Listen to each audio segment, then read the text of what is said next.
Hello, Halloweenies! This is The Real Manos, and I am doing some new comic reviews of Fate. And as always, they're brought to you by my own comic book I publish through Primal Paper Comics, Red Knight. Now, what's cool is the Indiegogo is still going on. I think we have 25, 26 days. You could check out the link below. You can still donate, even though I've hit my goal. You can still drop a pledge and get a reward. Check it out, and I hope you do. Now, what's going on? I got two books this week, one from Image and one from Marvel, so let's get going. This one I've been waiting for quite a while, until I first heard about it a few months back. Amy Reeder's new book, Rocket Girl, co-written by Brandon Montclair, who I believe co-wrote the Halloween, let's see, yes, the Halloween Eve story that they did last year.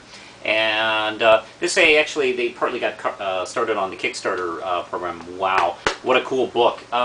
Essentially, I didn't know anything about it, except it was about a teenage cop from the future. And what's interesting is the future is 2013, and she travels back to 1986. And 1986 is treated almost like the present in this series, which is kind of cool. It's like this book was made in 86 or something like that.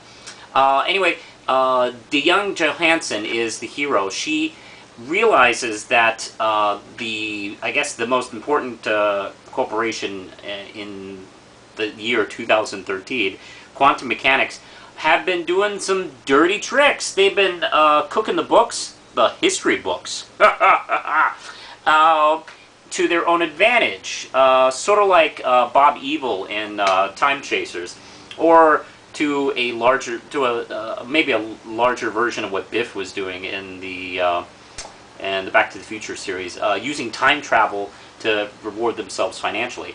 So she goes back to where she thinks it started in 1986. Now, the commissioner, who everybody is like a teenager in the New York PD. I hope that eventually gets answered why they're teenagers. But anyway, the commissioner tells her that, everything seems pretty cool. Maybe you should leave well enough alone. But, you know what? I'm willing to argue that point is actually a valid one. Because this 2013 looks a shitload better than our 2013. But hopefully she's got good reasons as we go on to this adventure. Well, she gets a call, and she just, being a New York cop, she can't resist, and she goes in her future tech. So obviously she seems like a superhero to everybody, where she's just trying to do her job. She gets picked up by Anne, who's one of the scientists who's working on this project that turns into pretty much the wave of the future. So that's kind of it. They pick her up, and we'll see what happens. I really dug this book. The art is beautiful. I've always been a big fan of Amy Reeder ever since Madame Xanadu #1 and her all too brief work on Batwoman. The angles, the shots of this character flying around is awesome. The shots of New York City from 1986 is really cool. 1986, I think, has in recent years sort of become a new, if it hadn't already really, been a banner year in comics. Like 39 and 63. 86 was like the year of like Dark Knight Returns, Watchmen, and a whole bunch of other things, really. So it's kind of cool seeing. It lightly touched on in this book. Wow, what a cool looking book. I really liked it a lot.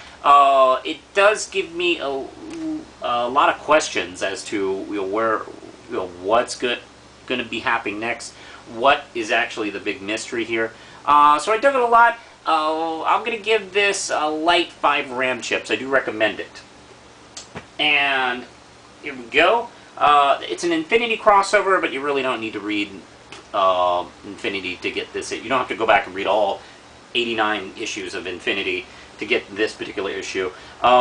This is issue 10 of the Fearless Defenders, yo! This is sort of their dance movie cover. And as usual, it's written by Colin Bunn, and let's see, what's that? Will Snidely. I did miss issue 9. I'm going to have to look for that. I missed my chance to pick it up, and I hadn't been able to get. I think it's sold out actually, so I'm gonna have to like see if I can dig it up. Anyway, last we left our heroes, they've kind of like banded together and actually grown their numbers. We've added, let's see, Claire and Elsa Bloodstone to the mix. Also, Valkyrie and Annabelle Riggs are now sharing a body, sort of Thor, Donald Blake style in a way. But not as controlled. It does seem to go back and forth a little more willy-nilly than the Donald Blake Thor transformation. Our story centers around a new character, actually, who is one of these people that have been transformed in these cocoons, turning into something a little bit more.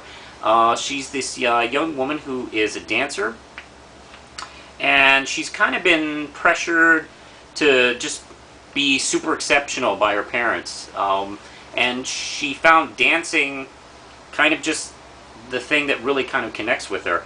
Her name is Ren Kimura, and let's see, the second she like crawls out of this cocoon, she grows these claw ribbon things that she's not sure what the hell they're about, and she's a little confused. She walks into the street, and she's being attacked by the war dogs of Thanos, who have come to collect her. But they have to fight off Caroline LeFay, who also wants to collect her. So while they're fighting off, by the way, LeFay sends in her brand of troops. It's as a She-Hulk fan, it's nice to see Titana back and at full size. I haven't seen that character for a few years, so it's nice to see her back.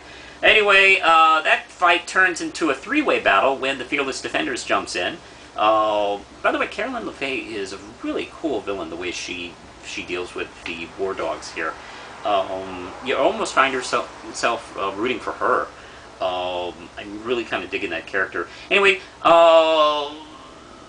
Ren jumps into the fighting herself, not even sure how her powers work, but sort of, uses her abilities as a dancer really to get it going. Anyway, there's a sweet scene at the end where she connects with Annabelle Riggs, and she kind of joins the team. So this team is ever growing, and I'm really interested to see what Colin Bunn does next with this book. I'm going to give this a strong 4 Ram Chips. Recommend it. Both these titles are out this week. While you're getting all the Infinity stuff, you may want to stop and pick up these two. I do recommend them. I think that's it for now. Don't forget to click the link below to check out the Red Knight trade paperback Indiegogo campaign. Push the button, Lindsay.